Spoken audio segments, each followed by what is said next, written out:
네, 여러분들 만나 뵙게 돼서 반갑습니다. 오늘 제가 말씀드릴 것, 여러분들과 함께 고민할 주제는 보건국가에 관한 것입니다. 숲, 가령 나무보다는 숲을 보자는 얘기고요.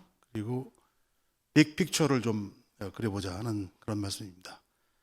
이 팬데믹 바이러스 그 위기가 국가와 정부에 어떤 영향을 미쳤는가, 어떤 변화를 가져올 것이며, 또한 우리나라는 어떤 길을 가야 하는가 하는 것을 짚어보는 그런 시간으로 삼겠습니다. 앞에 준비된 자료들은 포스트 코로나 시대의 국가와 사회에 관한 전반적인 그런 내용들을 이제 요약한 겁니다. 참고해 주시면 되겠고요. 저는 앞으로 조금 더 나가서 이제 두 번째 파트 물음들로부터 시작을 하도록 하겠습니다. 코로나 바이러스 팬데믹 이슈는 답보다는 물음이 더 많은 그런 문제 영역인 것 같습니다. 끊임없이 제기되는 물음들, 특히 이제 저는 괜찮을까 하는 그런 질문을 해봤습니다. 오늘도 이제 실시간으로 이 코로나19에 관한 통계들이 계속 업데이트가 되고 있습니다.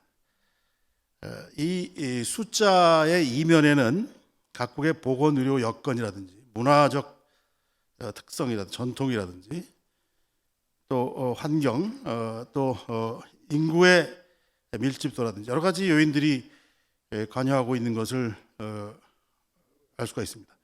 그중에서 특히 이제 중요한 요인은 정부의 역할입니다. 정부가 과연 그 역할을 제대로 수행했는가, 특히 초동 조치를 적절히 취했는가 하는 것이 가장 큰 차이를 가져오는 것이 아닐까. 물론 앞으로 이 부분은 이제 과학적으로 조금 더 검증이 필요한 문제입니다만은, 자, 그런데 이 날로 업데이트되는 이 표들은 각국 정부의 성적표라고 말할 수 있습니다. 각국 정부가 지금 큰일이 났습니다. 이 코로나 팬데믹으로 인해서 시험대에 서게 됐습니다. 코로나 팬데믹에 잘 대응한 정부는 상찬을 받고 하겠지만 그런 정부는 별로 많지 않은 것 같아요. 소규모 폐쇄 경제 또는 소규모 다소 민주화가 좀 덜 진전된 나라들이 성과를 보이는 경우도 있지만 대개는 아주 힘든 싸움을 하고 있습니다. 그래서 이 성적에 따라서 정치적 불안이 가중될 수도 있고 경우에 따라서는 정치 지도자가 실각을 할 수도 있습니다. 특히 이 코로나 바이러스 팬데믹은 각국 정부의 대응에 따른 성과를 비교하는 그런 계기를 만들었습니다. 누가 선진국이냐 하는 의문도 다시 제기를 했습니다. 많은 세계인들로 하여금 자기 정부가 과연 제대로 된 정부인가, 또 일을 제대로 하고 있는가, 역량과 의지를 갖고 있는가 하는 것을 정말 적나라하게 관측할 수 있는 그런 계기가 되었습니다. 세계 질서의 근본적인 변화를 예측하는 사람도 있습니다. 여러분들 아마 잘 아시는 바와 같이 before 코로나, after 코로나 이런 시대 구분을 이제 하고 있습니다. 각국 정부가 이 코로나19에 대처한 결과에 따른 정치적 지형 변화가 불가피한데 과연 어떨까? 또 세계화에 대한 충격도 불가피한데 소위 디글로벌라이제이션 또는 글로컬라이제이션이라는 그런 말들이 이제 나오고 있습니다. 글로컬라이제이션이라는 것이 대안이 될 수 있는가? 뭐 여러 가지 논란이 있고요. 또 글로벌 가치 사슬의 변화도 불가피하다는 그런 얘기들이 나옵니다. 빨리빨리 넘어가도록 하겠습니다. 미국은 괜찮을까? 미국의 리더십 며칠 어제 엊그제인가요? CNN에서 팬데믹과 미국 대통령이라는 특집 보도를 한 적이 있습니다. 그것을 보면서 정말 미국의 리더십이 이렇게까지 됐는가 하는 그런 생각을 했는데 과연 미국이 리더십을 이제 잃어버릴 수도 있다 하는 그런 전망이 나옵니다만은 과연 잃어버릴 리더십이 있는가 하는 생각도 듭니다.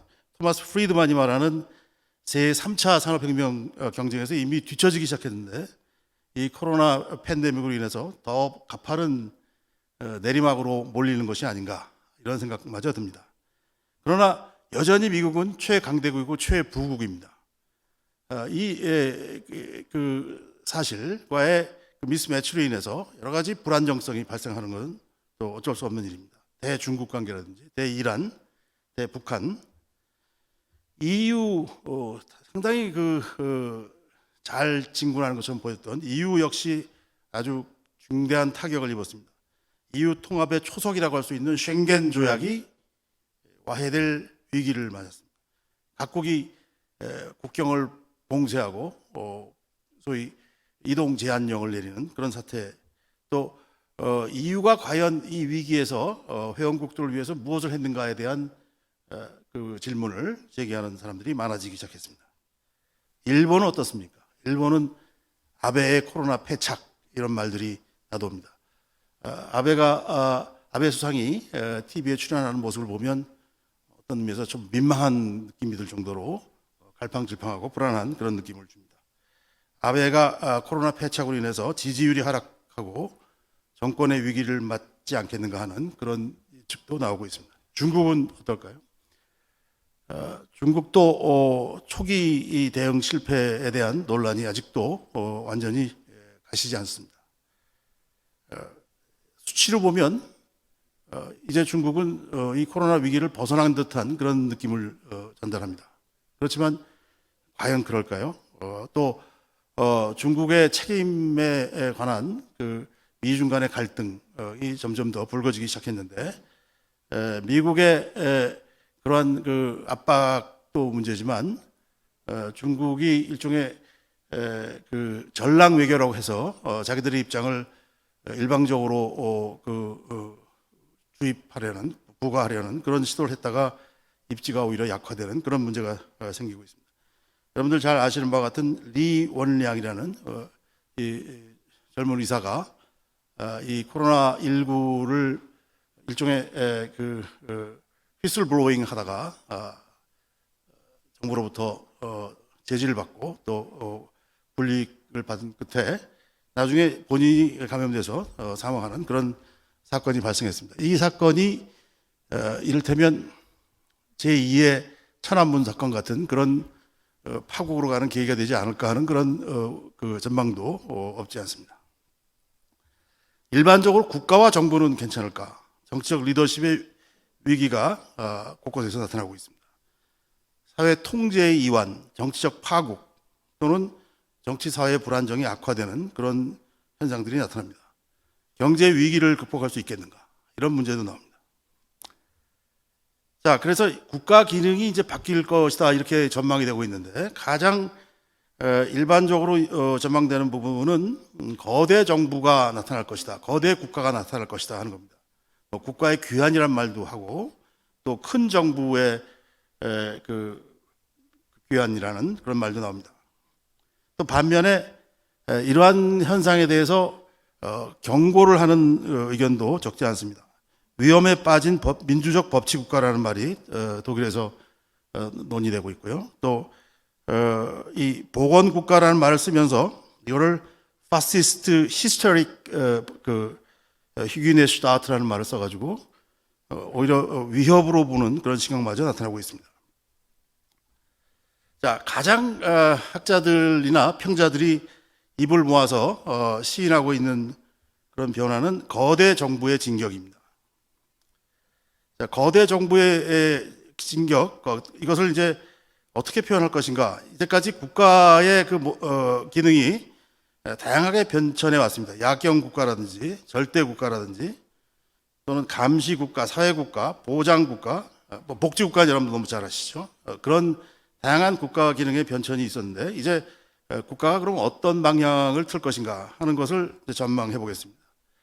코로나 바이러스 팬데믹으로 인해서 국가가 변화하는데 역시 가장 그 공통된 인식은 코로나19 사태가 국가의 중요성을 새삼 일깨워 줬다는 것입니다. 역시 국가가 있어야 되겠구나 하는 생각을 이제 하게 만들었다는 얘기죠. 또 코로나 바이러스 팬데믹에 따른 경제 위기를 극복하기 위해서 각국 정부가 천문학적인 현금 카드를 꺼내들었습니다. 그러니까 정부가 재정 지출을 이렇게 아주 획기적으로 강화시킨다, 확대한다는 것은 정부가 그만큼 그 기능을 강화하겠다는 얘기나 마찬가지입니다. 또 팬데믹을 전쟁이라고 비유하면서 사회적 통제를 강력하게 시행을 하고 있습니다. 이 보이지 않는 적과의 전쟁이라는 말, 또 세계 3차 대전이다, 뭐 이런 말들이 이제 나오고 있죠. 대부분의 국가들이 공공장소 집합 행위를 금지시키고 있고 이동의 자유 제한 조치를 단행을 했습니다. 50개국 이상이 국가 비상사태를 선포했습니다. 자, 거대 정부의 진격은 크게 두 가지 방향으로 진행돼 왔고 또 진행될 것으로 전망이 됩니다. 권력의 중앙 집중, 행정권의 급속한 팽창, 그리고 그에 따른 민주주의 공간의 그 영향, 이것이 이제 전망이 됩니다. 큰 정부가 보편화되는데 이 코로나 바이러스가 결국 대공황이라든지 제2차 대전이라든지 또 금융 위기 이후에 나타난 현상과 무관하지 않다는 그런 지적들이 있습니다. 뭐 상당히 수긍이 가는 그런 지적이긴 하지만 학문적으로 과학적으로 일반화시킬 수는 없지 않을까 생각합니다. 다만 이제 이 권력의 중앙 집중이라는 현상이 아주 보편적으로 나타나고 있다는 것은 우리가 확인할 수 있는 그런 사실이 아닐까 생각합니다. 그런데 이 권력의 중앙 집중 현상은 민주주의가 공고한 나라와 민주주의 발전이 취약한 나라에서 차별적으로 나타납니다. 모두 권력의 중앙 집중 경향이 나타나긴 하지만 권력 확대 메커니즘에서는 차이가 있습니다. 민주주의가 공고한 나라의 경우에 위기 국가, 큰 정부로 나가고 하지만 미국의 경우에 여야가 공히 연방과 주 수준에서 광범위하고 공격적인 대응을 지지하는 그 경향을 보였습니다.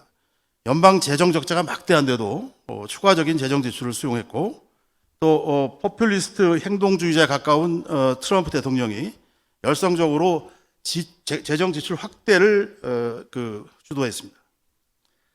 자, 각국의 정치 상황에 따라 차이가 있지만 권위주의 스트롱맨의 입지가 강화되는 현상이 나타납니다.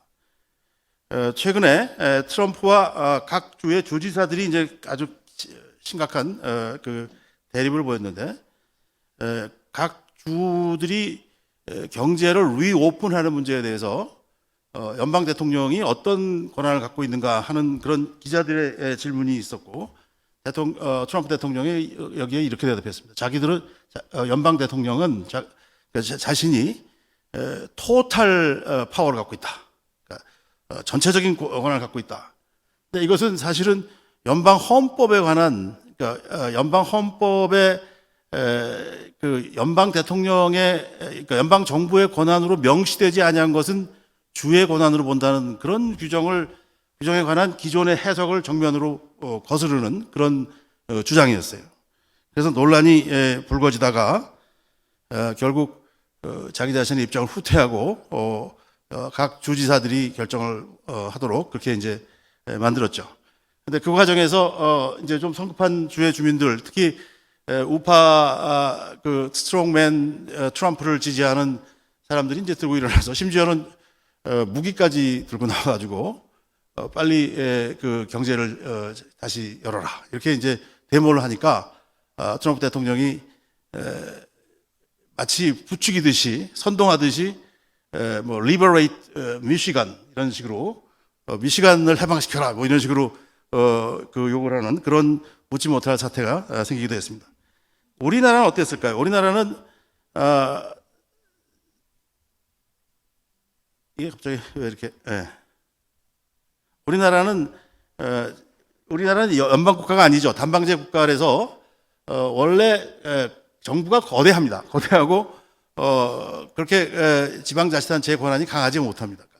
지방자치의 수준을 이를테면 뭐 2할 자치니 3할 자치니 할 정도로 굉장히 자치권이 약한 그런 그 상황이었는데 이번에 이 코로나19를 대처하는 과정에서 특히 광역단체의 역할이 상당히 두드러지지 않았나 하는 그런 평가를 할 수가 있습니다. 물론 여기에 대해서는 여러 가지 논란이 있는 걸 여러분들 아마 잘 아시고 계실 겁니다.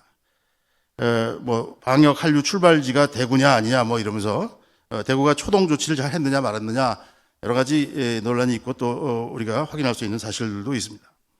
그러니까 상황이 많이 다르지만 그래도 큰 정부로 가는 경향은 우리나라에서도 마찬가지로 나타난다고 볼 수가 있습니다. 민주주의가 취약한 나라에서는 방역 독재, 방역 전체주의라고 부를 수 있을 정도로 이 사태를, 이 위기를 정권을 강화하거나 정권의 반대자를 억압하는 목적으로 활용하겠다는 그런 의도가 나타나기도 합니다. 자, 또 한 가지 방향은 위기국가 경향입니다. 위기국가는 보건 방역 기능을 강화하는 그런 국가로 가자는 겁니다. 그 중에 하나가 이제 보건국가인데요. 보건국가라는 것은 상당히 지속적인 그 국가 기능의 변화로 진행되지 않을까 하는 그런 예측을 합니다. 특히 위기 이후 단계에서도 경제 회복이라든지 여러 가지 이유 때문에 국가와 정부의 역할 증대 요인이 계속 상존합니다. 코로나19가 재확산될 것을 대비해서도 마찬가지고요. 또 단기간에 이 위기가 끝나지 않기 때문에 정부 기능의 위기국가적 변화는 불가피할 것으로 또 지속적일 것으로 예상이 됩니다. 그래서 감염병 위기 상황에서 핵심적 국가 임무가 소위 그 감염병으로부터의 그 방어에 치중될 것이다 하는 것을 표현해주는 대표적인 그 명칭이 보건국가입니다. 이 보건국가는 소위 보건위기국가이고 동시에 감시국가와의 경계선상에서 움직입니다. 자, 국가의 가장 소위 core of the cores라고 얘기합니다. 핵심 중에 핵심 임무가 뭐냐? 국민의 생명과 건강을 보호하는 데 있는 것이 아니냐. 자, 이렇게 봤을 때 기존의 안보 개념에 이 바이러스 위협을 추가해야 되지 않느냐. 그러니까 현대 국가는 이제 보건국가, 실컷 좋건 보건국가로 나가지 않으면 안 되는 그런 상황에 처했다. 바이오 테러 같은 것은 직접적 의도적인 것이기 때문에 이미 전통적 안보 개념에 들어와 있습니다. 그렇지만 이 감염병 위협 같은 것은 이것은 자연 발생적일 수도 있고 또 고의나 과실에 의한 인위적 발생일 수도 있습니다. 발원, 전파, 확산 등 모든 측면에서 훨씬 다양한 양상과 경로를 가질 수가 있습니다. 자, 이렇게 국가가 보건국가로 나아가지 않으면 안 되는 상황이라면 그러면 이 국가가 장착해야 할 보건국가 모듈은 무엇이냐? 이것을 생각할 필요가 있습니다. 저는 세 가지 관점에서 볼 필요가 있다고 생각합니다. 조직 면에서 먼저 국가안전보장회의에 상응하는 국가보건 컨트롤 타워가 있어야 되고 또 작동을 해야 됩니다. 작동하도록 만들어야 되겠죠. 또 주무부처로서 중앙행정기관 수준의 조직을 확충하는 문제도 전향적으로 검토할 필요가 있습니다. 이제까지 나왔던 얘기 중에 보건부를 보건복지부에서 독립시켜서 신설하는 그런 문제, 또 신설하더라도 사회복지기능과 어떻게 유기적으로 연계를 유지하겠느냐 하는 그런 문제, 또 정치와 과학의 실천적 조화 문제, 아베나 트럼프의 가장 큰 실착 중에 하나가 정치를 과학에 앞세웠다는 겁니다. 과학을 소홀히 하고 정치적 의도를 가지고 이 문제를 처음부터 다운플레이 했고 또 결과를 낙관했기 때문에 이렇게 120만이 넘는 감염자가 발생했고 앞으로도 훨씬 더 많은 그 피해가 예상된다는 얘기죠. 시간이 많이 돼서 빨리 진행하도록 하겠습니다. 그 다음에 자원에서는 공공의료 자원의 확충이 필요하고요. 이 경우에 상비군, 예비군 개념으로 인력을 확보해서 대처할 필요가 있습니다. 의료진이나 역학조사관, 의료관리 인력, 자원봉사 인력 등을 충분히 확보하는 이제는 뭐 불가피하죠. 종래에는 예산 재정의 애로 때문에 늘 삭감되고 또 미뤄지고 했던 그런 문제인데요. 자세한 내용들은 아까 오전 그 세션에서도 여러 가지로 얘기가 됐기 때문에 생략을 하도록 하겠습니다. 그다음에 제도와 정책 도구라는 측면에서 소위 Emergency and Contingency Plan을 잘 벼려둘 필요가 있다. 위기 상황에서 조직 적응, 자원 동원 등을 위한 단계별 계획을 좀 더 효과적이고 또 스마트하게 발전시켜 나갈 필요가 있다. 또 경제, 사회, 문화 등 영향 평가 같은 것도 필요합니다. 또 이 문제는 사실은 절대적인 수요를 충족시키고 안 하고 하는 그런 문제가 아니라 그때그때 상황 변화에 맞는 그런 아주 유연하고 또 그 효과적인 그 자원 관리 전략이 필요하다는 겁니다. 그러니까 여러분들 아마 오늘 아침에도 그런 얘기가 있었는데요. 그리고 이제 신문에도 그 경험자들이 그 고심 참담했던 이야기들을 이제 전달해주고 있는데, 생활치료센터 같은 것들이 적기에 만들어져서 기능을 했기에 망정이지, 그러지 않았으면 아마 우리도 의료 체계가 붕괴되는 그런 사태를 피할 수 없었을 수도 있다. 그런 얘기들을 이제 하고 있습니다. 타이밍이 중요하다는 거 더 말할 나위가 없고요. 그 다음에 제가 강조하고 싶은 것은 포스트 크라이시스 리뷰가 반드시 필요합니다. 이 위기 이후에 복귀가 필요하고 무엇을 우리가 사실 우리가 갑자기 선진국 된 것 같은 그런 환상을 갖게 되는데요. 그렇지 않습니다. 많은 분들이 지적하시는 것 같이 보건 의료 체계에 아직도 많은 문제들이 남아 있고 또 가야 할 길이 멉니다. 우리가 결과적으로는 어느 정도 성과를 거둔 것처럼 나타나지만 많은 실책을 또 저질렀습니다. 철저한 복귀가 필요합니다. 그리고 그것을 바탕으로 해서 새로운 대안의 설계가 필요합니다. 많은 이야기들이 있습니다만은 제가 받은 시간이 거의 다 됐기 때문에 생략을 하도록 하겠습니다. 특히 이제 이 문제를 생각함에 있어서 우리가 반드시 짚고 넘어가야 될 문제가 이제 정치와 과학의 관계에 관한 문제입니다. 다시 말씀드리지 않겠습니다만은 과학자들이 이 증거 기반, 과학 기술 기반 정책 결정을 하는데 깊이 관여하고 정치와 아주 긴밀하게 상호작용하는 그런 거버넌스를 우리가 만들어 나가야 됩니다. 정치는 대표하고 과학은 사실은 자문한다 뭐 이런 생각들을 하지만, 그리고 과학이 대표할 수는 없습니다. 과학이 정치적 결정을 할 수는 없겠죠. 그렇지만 과학적 의사결정이 필요한 부분에 관해서는 정치인들이 과학을 정말로 믿고 그 기반에 따라서 정책 결정을 하는 그런 태도가 필요합니다. 뭐 파우치나 브럭스나 지금 뭐 쫓겨날 지경에 처했다고 하는데 그런 얘기를 다시 할 필요는 없겠죠. 일본도 마찬가지입니다. 그리고 프라이버시 기본권 이슈 문제도 우리가 이게 한시적으로 오늘 그 발찌 뭐죠? 밴드, 안심 밴드라고 하는 그 적용 사례가 이제 처음으로 생긴 것 같은데, 사실은 이 문제도 일시적이기 때문에 괜찮다 이렇게 해서 쉽게 넘어갈 문제는 아니라고 생각합니다. 이것도 조금 더 우리가 정말로 아주 면밀하게 검토해서 기본권 침해나 프라이버시 침해를 최소화시키는 그런 방안을 강구해야 됩니다. 유르겐 파피어라는 독일 전 연방헌법재판소장이 굉장히 심각한 경고를 했는데, 이분은 이제 전면적인 통제라든지 그 노인층에 대한 차별이라든지 또 그 감시 국가를 지향한 긴급 조치 이런 것들은 이제 특히 경계를 한 거죠. 그런데 우리의 경우에 좀 과도하다는 느낌이 듭니다.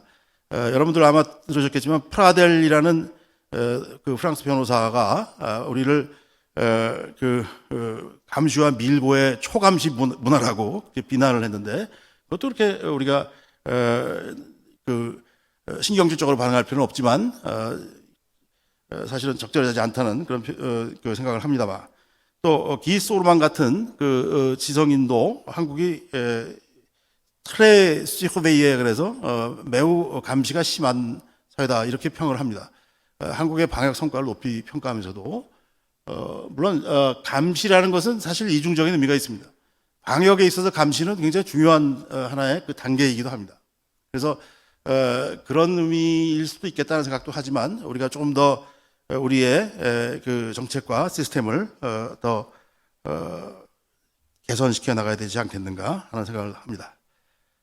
예, 뭐 시간이 많이 돼서 제가 더 이상 시간을 쓰면 안 될 것 같습니다. 이상으로 마치도록 하겠습니다.